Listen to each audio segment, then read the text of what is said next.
You are watching BNS News.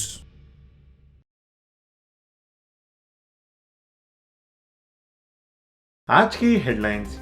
UAE नया bill introduce करता है जो कि 100% टैक्स एग्जम्पशंस देगा फ्री जोन्स में। कॉइनबेस सीईओ को यूएस के प्लेयर्स के लिए रेगुलेटरी क्लैरिटी चाहिए। ट्रस्ट वॉलेट अपने यूजर्स को रिएम्बर्समेंट देगा $170,000 के सिक्योरिटी इंसिडेंट्स के बाद। Metropolitan commercial bank crypto intensifying crisis को एग्जिट करेगी। चाइना और सिंगापुर टीम अप करते हैं ग्रीन और ट्रांजिशन फाइनेंसिंग के लिए। रशिया डिजिटल करेंसीज के लिए बाकी नेशंस के साथ काम करेगा। यूक्रेन यूरोप के क्रिप्टो रूल्स को अडॉप्ट करेगा और उसने टैक्सेशन के भी बारे में क्लैरिफिकेशन दिया। फैंटम नया क्रिप्टो पेमेंट इंफ्रास्ट्रक्चर इंट्रोड्यूस करता है जो कि यूएस में अनअवेलेबल होगा। $200,000 की क्रिप्टो स्कैम के बाद स्कॉटिश वुमन को अपना घर बेचना पड़ा। CMS Strapi वर्नेबिलिटीज का सिक्योरिटी डिस्क्लोजर करती है। Binance spot trailing top order को रिज्यूम करेगा। क्रिप्टो वेल $18.81 मिलियन की ETH खरीदता है रिसेंट प्राइस करेक्शन के बाद।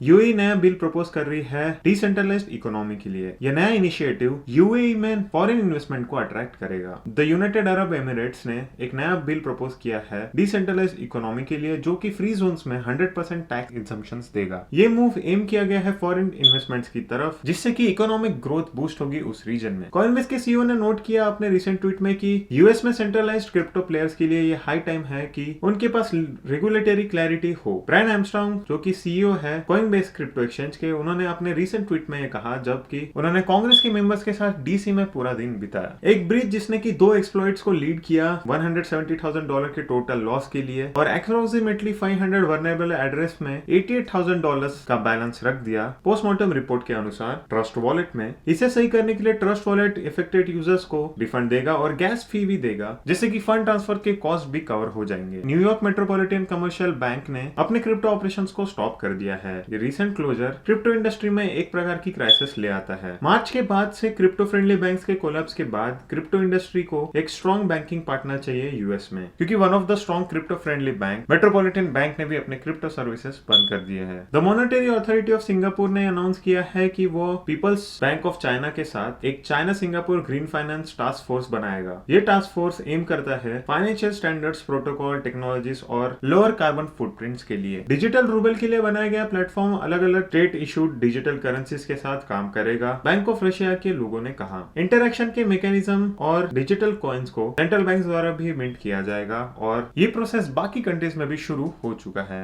ऑफिशियल्स ने रिवील किया है कि यूक्रेन इंटेंड करता है क्रिप्टो मार्केट रूल्स को यूरोपियन पार्लियामेंट द्वारा अप्रूव करने का, जबकि गवर्नमेंट रेडी है इस डायरेक्शन में मूव करने के लिए। टैक्स सर्विस ने ये क्लैरिफिकेशन दिया है कि क्रिप्टो करेंसीज ट्रांजैक्शन से टैक्स बटोरा जाएगा। ट्विटर के ऊपर एक कॉन्वर्सेशन में एंड्री कोंजरे जो कि फैंटम ब्लॉकचेन के को-फाउंडर हैं, उन्होंने ये रिवील किया कि वो अभी नए क्रिप्टो इंफ्रास्ट्रक्चर के ऊपर काम कर रहे हैं और उन्होंने ये भी शेयर किया कि इस प्रोडक्ट का closed beta version already launch हो चुका है।